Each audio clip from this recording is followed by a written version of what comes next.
All right, welcome to this explainer. Today, we're doing something absolutely fascinating. We are bridging a massive gap, literally taking a 5,000-year-old philosophical masterclass and sitting it right next to Einstein's spacetime theory and modern quantum physics. If you've ever felt totally overwhelmed by the daily grind, or you're just struggling to find a bit of clarity and peace in a world that's frankly full of doubts and struggles, well, you are definitely in the right place. We're going to connect this ancient wisdom directly to scientific reality to find a truly actionable path to a peaceful life. Okay, let's dive into this. We all have those moments of anxiety, right? You know the exact feeling, the constant nagging stress of trying to make the right choices, doubts about your purpose, just the sheer exhaustion of modern life. But what if the blueprint for completely untangling all that anxiety isn't some new productivity hack, but a profound understanding of how the universe is actually built? What if a metaphor crafted thousands of years ago holds the exact same fundamental truth that physicists are discovering today in their labs? So here is our roadmap for today. First, we'll look at the upside-down cosmic tree. Then we move from the Upanishads to modern science, followed by Einstein and quantum fields. After that, we'll tackle the illusion of separateness, pick up the acts of detachment, and finally wrap up with the art of peaceful living. All right, starting us off, Section 1. The upside-down cosmic tree, decoding the Ashvattha. Our journey starts in Chapter 15 of the Bhagavad Gita. It introduces this incredible metaphor of the Ashvattha, the people tree, to represent our ever-changing worldly life. Now, what's really striking here is the orientation of this cosmic tree. It is entirely upside down. The roots are up above, firmly planted in the unmanifest, which represents pure consciousness, or Brahman. And the branches? They grow downward into the manifest world that we experience every single day. Our intellect, our endless desires, the physical objects we interact with, those are basically just the branches and twigs extending downward into our physical reality. And here's a addition I absolutely love. The very name Ashvattha literally translates to that which will not last till tomorrow. It is completely ephemeral. Think about that for a second. It's a profound reminder that this convoluted mass of pain, sorrow, and daily stress that just eats us up inside is inherently unstable. Your current struggles and anxieties, they are just temporary configurations. They're not permanent at all.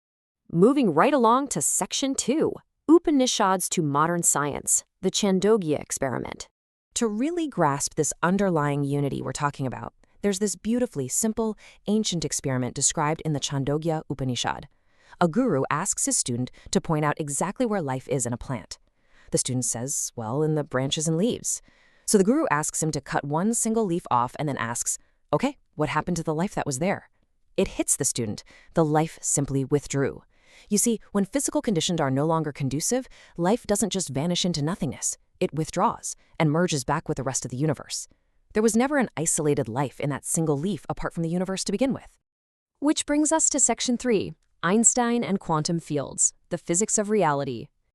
Fast forward a few millennia, Einstein's spacetime theory actually mirrors this ancient cosmic tree perfectly.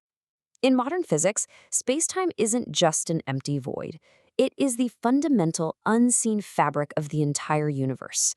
Just as the Gita argues that physical objects emerge from those unseen roots above, modern physics tells us that matter is essentially just a ripple or a curve in the invisible fabric of spacetime. And quantum field theory takes this even further.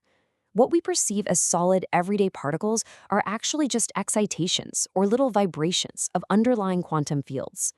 So both of these frameworks reveal the exact same truth. The solid world around us is just a temporary expression of one unified, unmanifest reality. Let's explore what that means for us in Section 4, the illusion of separateness. You are not apart from the universe. If quantum mechanics and the cosmic tree are right, and they are, we have a massive paradigm shift on our hands.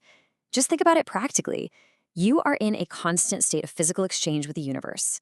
In philosophy, they call this the ship of Theseus. The apple you eat today literally becomes the cells of your body tomorrow. And what is part of you today returns to the earth soon after. There is absolutely nothing completely constant about your physical form. Because you're made of the exact same space-time fabric and quantum fields as the rest of the cosmos, drawing a mental line around your body and saying, this is strictly me, is a complete fiction. It's just a mental concept. Understanding that there are no truly isolated bodies, that the universe is just one single physical entity, is the absolute key to letting go of our ego-driven anxieties. Now for the solution, Section 5, the acts of detachment, felling the tree of samsara. So, we've diagnosed the problem. We get all tangled up in the downward growing branches of the tree. Our desires, our anxieties, this stubborn illusion of being separate. Now, how do we actually free ourselves? The crucial point is right here in the text. This tree is cut down with these strong acts of detachment. Now, detachment is terribly misunderstood today.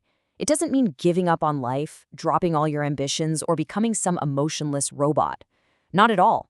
It means withdrawing your consciousness from the illusion. It means you stop depending on temporary, fleeting things like praise, physical objects, or highly specific outcomes for your permanent happiness. You wield the axe by recognizing the illusion for exactly what it is. And finally, Section 6, the art of peaceful living, applying ancient wisdom today. Let's bring all these grand cosmic and quantum ideas right down to earth. How do you actually apply this axe of detachment to your everyday life? The sources bring up these brilliant, super relatable scenarios. What do you do if you find a 500 rupee note on the street? What if you're a naturally brilliant person, but you're just kind of lazy and wasting your innate talents? Or what if everyone around you at work is taking bribes? Without a clear framework, these situations push us into gray areas where we rationalize bad behavior, which ultimately weakens our intellect and causes us a ton of inner turmoil. To stop rationalizing that bad behavior and to shrink those messy gray areas, you really need to cultivate a refined mind. And the Gita gives us explicit guidelines for this. A refined mind practices truthfulness, nonviolence, and self-control, all while operating without arrogance. It actively maintains cheerfulness and forbearance.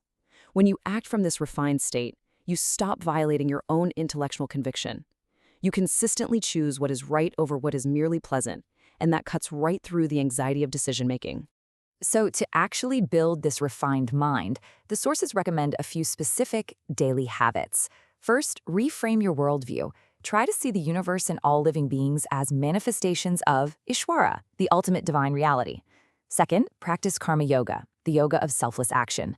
A great way to do this is by donating at least 5% of your income to a charity of your choice. Third, engage in dhyana yoga, which is deep, focused meditation for just 15 minutes before breakfast and dinner.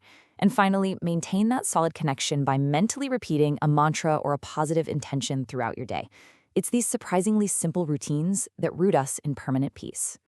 To sum up this incredible teaching, think about the classic chariot metaphor.